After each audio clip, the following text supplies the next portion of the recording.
Right, updates on current Chelsea players and, as always, more transfer news and rumours to dive into.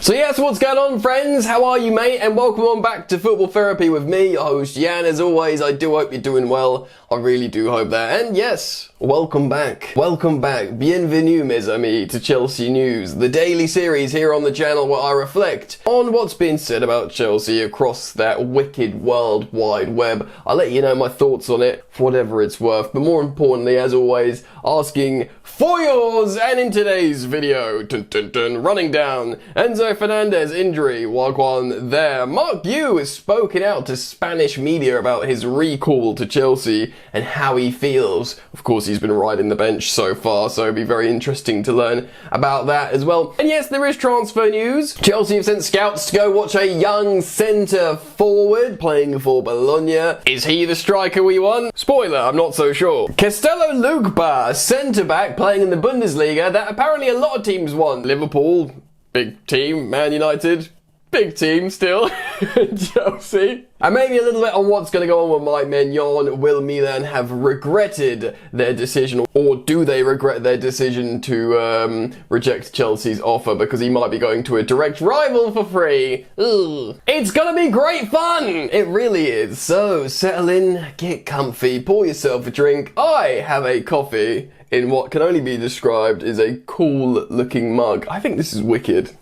I'm getting old. If you want to support the content, super simps, just like and subscribe. You're all welcome. If you do choose to subscribe, you should hit that sweet, sweet bell, baby.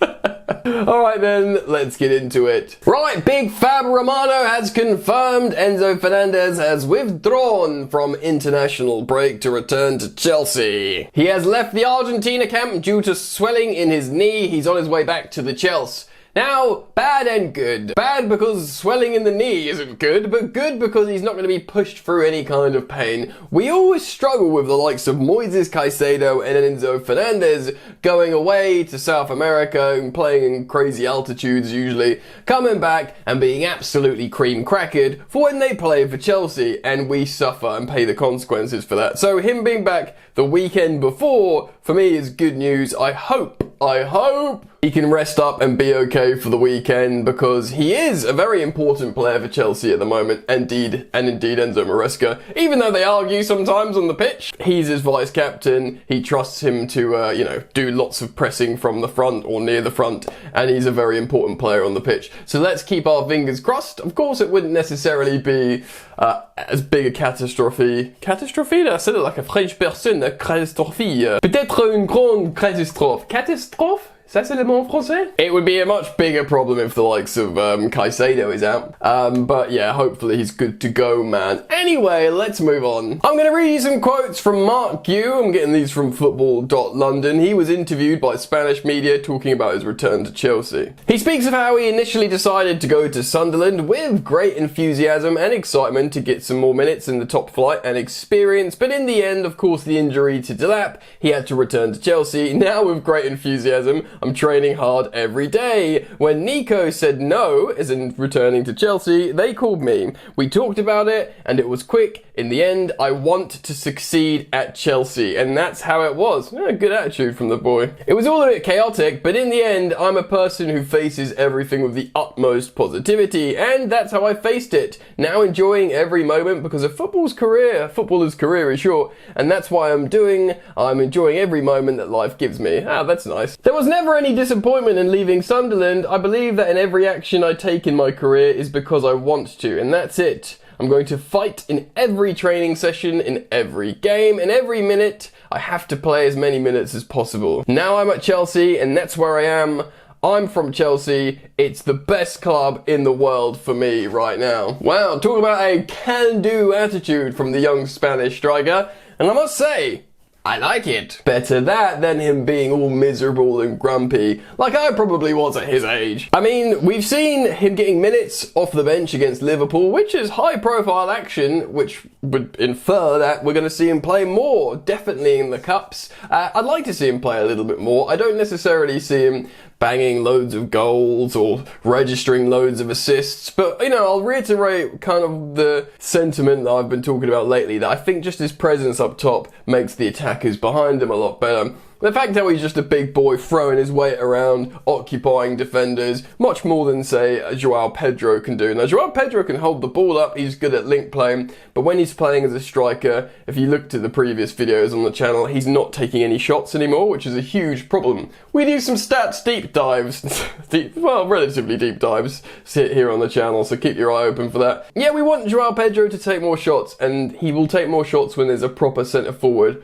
occupying centre-backs on the pitch. And that most certainly can be Mark Guiu. It's probably not going to be Tyreek George, it's probably not going to be false 9 Pedro Neto, but it definitely could be Mark Guiu. So, you know, really nice to hear he's got some positive things to say. Not that, oh, I'm a bit disappointed, I'd like to play more. He's like, no, it's great, I'm going to friggin' smash it. Let's go. Sounds positive to me. Let me know your thoughts and let's move on. So, coming from goal.com, Chelsea sends scouts to watch Bologna striker Santiago Castro as Blues consider a January move for the centre forward. Chelsea have reportedly stepped up their pursuit of the striker, sending scouts to assess the 21-year-old's performance in Serie A ahead of a potential January move. The Argentine, another Argentine who is already on the fringes of the senior national team, has emerged as a player of interest for Enzo Maresca as the Blues continue their long-running search for a consistent and clinical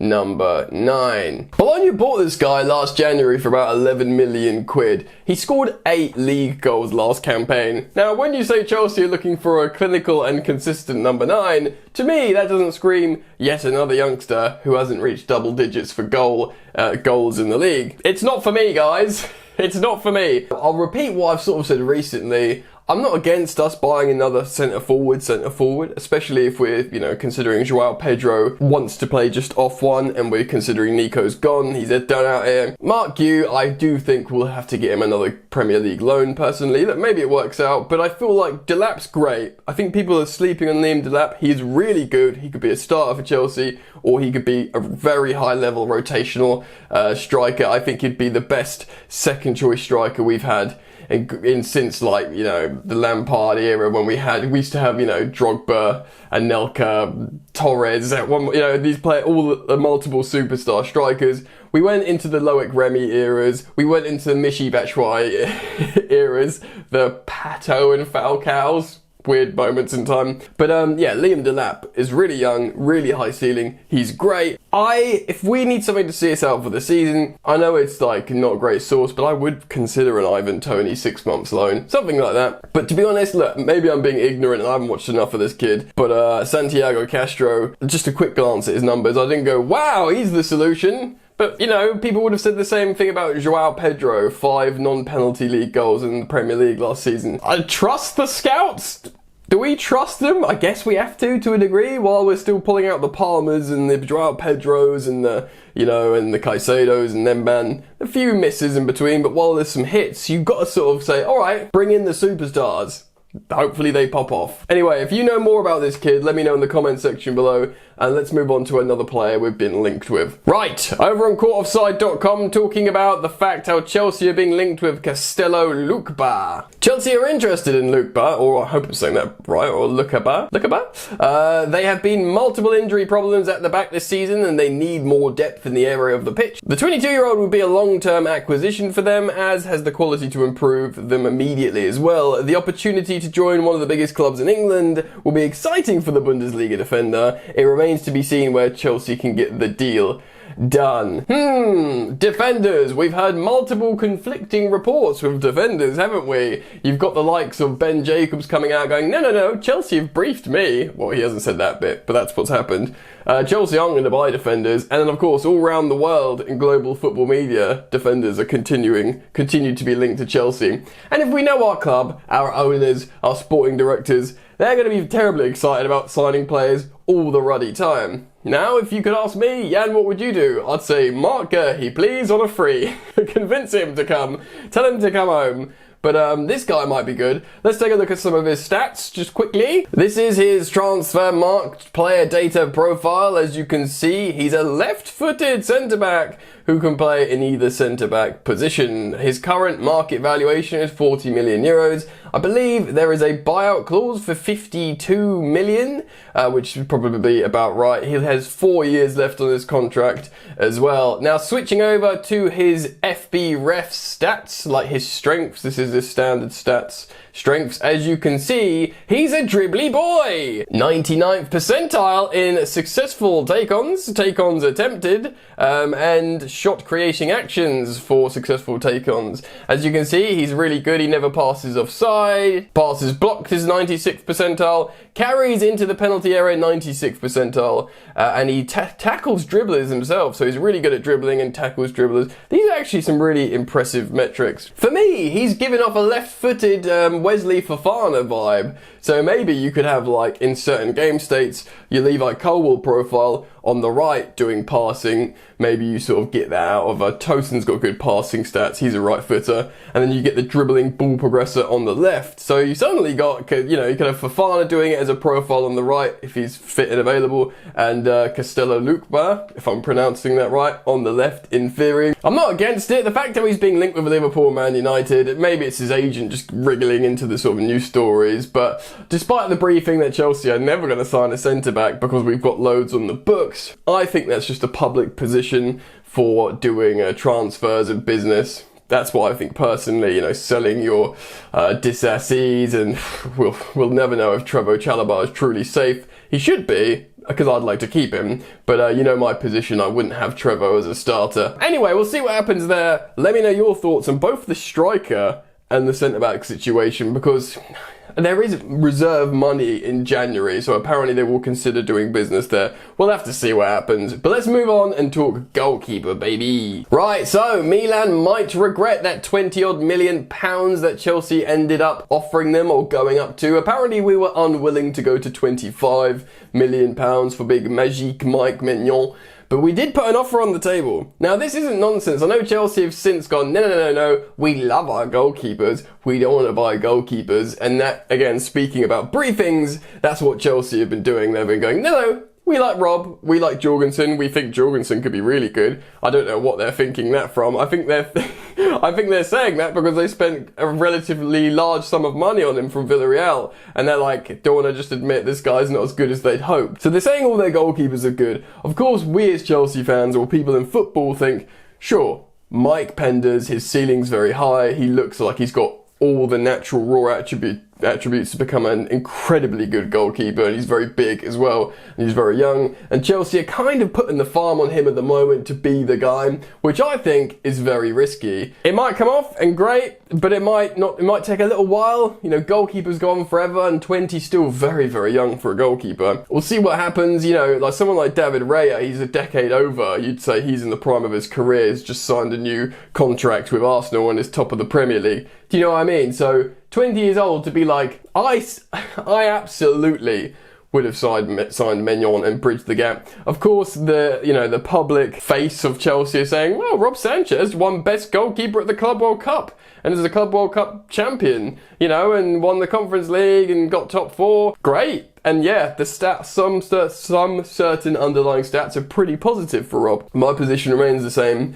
He's not the guy for me. Even if he sees us through the season well, and I'll be very thankful for his service, as he turns 28 and nears 30, I never would have seen him as, yeah, Petr Cech, Courtois. That 18-month period of Edouard Mendy where he was very good. That Edouard Mendy's period when we won the Club World Cup for the first time and won the second Champions League, Mendy was genuinely good. But it was oddly a purple patch because then he got benched for Kepa again. So it was like a fleeting 18 months moment, but you know, he deserves to sort of be temporarily in that conversation with Cech and Courtois and modern Premier League era.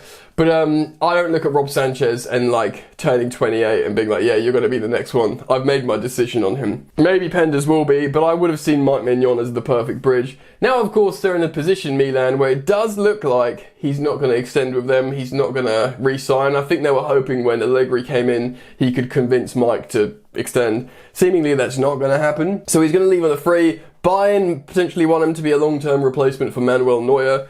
How old is Neuer, bro? Like, he's still going, and he must be he's 39. So he will turn 40 before the season's out. I know goalkeepers go on forever, but you still need a goalkeeper. If you're going to be Bayern Munich, even if it's an icon like Neuer, you don't really want to be playing a 40-year-old in goal. Certain, Champions League clubs can and get away with, like, a Pepe at the back when he's 40 playing in Portugal. I know we were sort of bridging the gap with a Thiago Silva, but, like, really the plan, if you're going to be like this absolute dominant club, I know it's good to have a bit of experience, but ultimately, you don't want 40-year-olds on the pitch, and as sad as that is, that's the truth. So, Neuer, Bayern are looking at him to replace Neuer, and then, of course, Milan would probably prefer that. They're going to lose him for free regardless, but what they don't want is him going to Juventus, a league rival, which he would consider doing, apparently. That's Gazzetta dello Sport, Italy. You losing a really, good goalkeeper to a rival for free, or you could have got over 20 million euros from Chelsea last summer for him, and he's not going to play in your league and dunk on you. Well, not dunk because he doesn't score goals. You know what I mean? Not cause problems as an opposition rival in your own league. Could be a huge point of regret for AC Milan. Anyway, we'll see what goes on, guys. Let me know your thoughts. As always, please do leave them down in the comment section below. As always, thank you so much for coming to hang out with me today. You're all always welcome, so do consider liking, subscribing, dropping them sweet hype points. Yum yum. And yeah, man, I hope to see you back here soon. Take care. Peace. You ain't so tough with that bad boy tuck. I'ma get it how I'm living, I'ma walk the walk. Outline my lines, I rap through thought. Body bag the verse, outlined in chalk. In my life seen trouble, hustle on the double. Silence on the trigger like my pick got a muzzle. Yo, chick like to guzzle, bad boy stay in trouble. I only love this paper, sorry I don't. I laugh me, baby.